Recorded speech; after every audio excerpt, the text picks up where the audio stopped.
Bonjour, aujourd'hui je vais vous parler de l'upscaling des images générées par IA. Alors il faut savoir que quand on génère des images sur Midjourney, souvent elles sont envoyées dans une résolution qui est assez faible, dans les 1000 pixels. Et en fait, l'upscaling, c'est ce qui va permettre de venir agrandir la taille de l'image pour travailler avec elle sur un projet professionnel, comme par exemple de l'impression ou de l'affichage en grand. Et même si vous voulez vendre des images que vous faites, que vous générez avec de l'IA dans des produits de photostock, ils vont vous demander des grandes résolutions. C'est d'ailleurs un petit peu ce qui, moi, m'a amené à faire cette recherche, parce que au début, j'utilisais Pixel Bin. Ils permettent de faire vraiment plein de choses très très cool. Enlever le background, le watermark, etc. Et l'upscale de médias. Très rapidement, il m'a dit qu'il n'y avait plus de place, qu'il fallait que je paye. Donc ça m'a saoulé, je me suis dit, je vais chercher une solution gratuite. Mais bon, si jamais, vous pouvez toujours essayer Upscale Media, ça fait quand même le boulot. Hop. Donc ce que j'ai trouvé dans mes recherches, c'est... Je vais commencer avec Upscale. Donc Upscale, ils ont un programme en fait qu'on peut installer sur son ordinateur. Donc là, petite astuce, si vous cliquez ici, ça va vous demander de le payer dans l'Apple Store US. Donc on fait pas ça. On va dans Alternative Download, DMG, et là, ça va vous télécharger le fichier directement pour l'installer. Donc, on va sur Upscale. Upscale, du coup, ça ressemble à ça. Dans les réglages, il y a différentes choses. Donc, le format de fichier de sortie, le format de upscale par défaut, enfin la puissance, donc le x2, x3, jusqu'à x16. x16, honnêtement, ça va faire vraiment beaucoup. Donc, moi, je le laisse en x3. On peut changer la couleur de l'application. Hop, pas de notification, changer de site sauvegarde. Très bien. Donc là, pour les besoins de la vidéo, j'ai voulu générer 2 images. Je vais vous montrer vite fait comment je les ai générées. Ça pourra peut-être vous donner des idées. Donc, je suis allé d'abord sur Midjourney. Je voulais la photo voilà, d'une femme avec un visage assez détaillé, des cheveux. J'ai cliqué dessus, ça m'a donné, j'ai pu voir le prompt. J'ai juste eu à le remettre. Hop, et le prompt, bon, il était assez simple. Et donc, ça m'a donné ces images. Moi, j'aimais beaucoup celle-là, donc je l'ai téléchargée.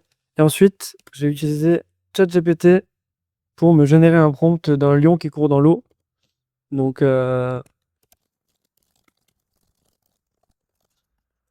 voilà, hop, le prompt il est là. Il m'a fait un petit prompt qui a l'air sympa. Tac. Moi je lui ai donné et il m'a généré ces images. Comme vous pouvez voir, c'est plutôt stylé. Donc j'ai gardé la première parce qu'il y a de l'eau voilà, qui éclabousse de partout. On voit un petit peu les poils mouillés. C'est très bien. Donc on retourne sur Upscale. Donc là, tac, on va commencer avec la Young Slovenienne. Donc Upscale, en fait, là on voit du coup l'image, la résolution d'entrée. Donc vous voyez, comme je vous ai dit, c'est 1200 par 1000. Donc ça reste assez faible. Là, on peut tenter du x4. Tac, 4800 par 3900, c'est très suffisant pour travailler avec. Donc moi, je vous recommande pas de faire plus. J'ai remarqué que sur ces 2 premiers modèles, le traitement sur la peau sont pas incroyables. On va faire le test ensemble. C'est assez rapide, la génération.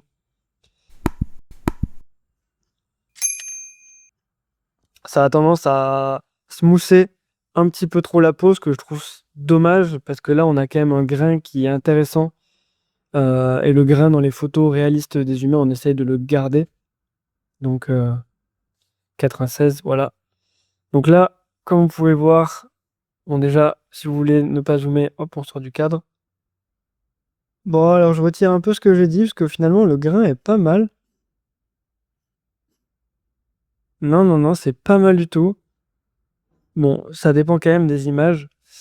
Dans tous les cas, faites vos tests, hein, c'est le meilleur moyen d'avoir un vrai avis sur quel est le modèle le plus approprié sur votre série de photos. Bon, on peut faire un autre test. À chaque fois que vous faites upscale, en fait, il enregistre directement la photo de sortie. Dans le dossier, vous avez la photo d'entrée. Donc là, vous voyez que j'ai bien une photo qui est plus lourde. Donc là, Bah, c'est pas mal aussi, hein. On voit que là, le détail sur les sourcils. Alors, on peut enlever le zoom ici. Hop, on clique là.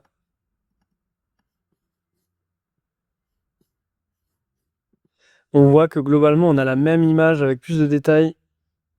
Et ça, c'est vraiment ce qu'on cherche quand on fait de l'upscale. On veut pas d'hallucination, on veut la même image, juste en plus grand, avec plus de détails. Donc ça, c'est très bien, voilà. Je vais vous montrer rapidement avec la photo du lion. Voilà, on voit que là, ultra mise balance, ultra sharp, ça doit amener beaucoup de détails au niveau des contours. Des fois, c'est pas top. Digital art, ça, du coup, ça sera pour des photos non réalistes. Hop, on reteste avec le même. Ok, on a notre lion. Donc lui, on va zoomer un petit peu. Hop. Bon, le détail sur l'eau est vraiment incroyable. Après, j'aime pas trop là les... Vous voyez là, les contours au niveau des poils. Putain, j'aime pas la rôtie pour zoomer aussi. Après, je sais pas s'il pourrait faire beaucoup mieux. On va tester quand même le premier. Là, on voit qu'il y a vraiment du détail qui a été rajouté. Bon, voilà, vous avez pu voir, il y a quand même des résultats qui sont assez impressionnants. Upscale, c'est quelque chose de très performant qui va éviter de nécessiter des outils comme Topaz ou des outils payants et qui fait vraiment un très bon taf. Donc, moi, je vous le recommande.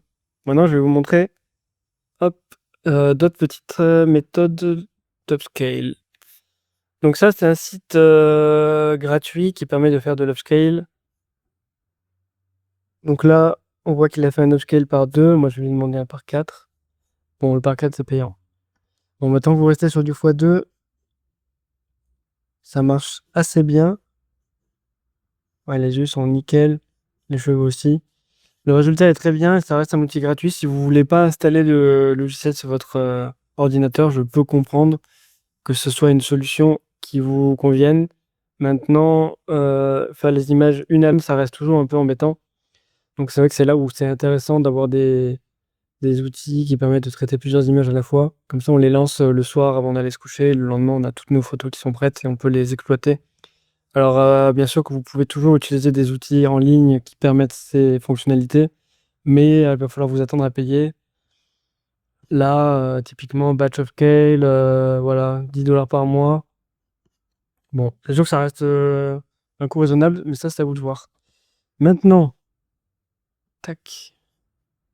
Voilà, alors lui, si on lui dit x4, non, on met pas en animé, haute format JPEG, pas de compression, start processing. Donc là, il vous montre un avant-après, très bien. Bah, le rendu est très bon, hein. Bon, c'est quand même pas ouf, je trouve leur manière. Moi aussi, j'ai mon lion derrière. C'est quand même pas ouf. Faut vraiment voir ce qu'on a fait. Je pense que le résultat est pas mal, mais voilà, ça reste un outil gratuit, donc c'est sûr qu'on a des fonctionnalités limitées. Dernier outil dont je vais vous parler, c'est Topaz. Topaz, c'est un petit peu le top du top sur Mac. Donc Topaz, qu'est-ce que c'est? Donc ce qui est bien dans Topaz, c'est qu'on voit directement nos deux images ici. Moi, j'ai mis le scale factor à 4.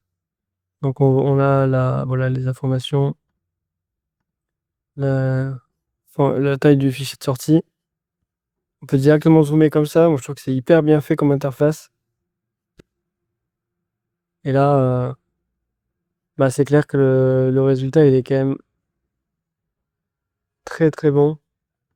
Si on regarde le lion, ouais, le lion, il nous... Regardez-moi ça, là. L'eau, elle est vraiment nickel. Il n'y a rien à dire. Donc voilà, et petite astuce pour du coup pouvoir utiliser Topaz. Je vous mets le lien. C'est cadeau.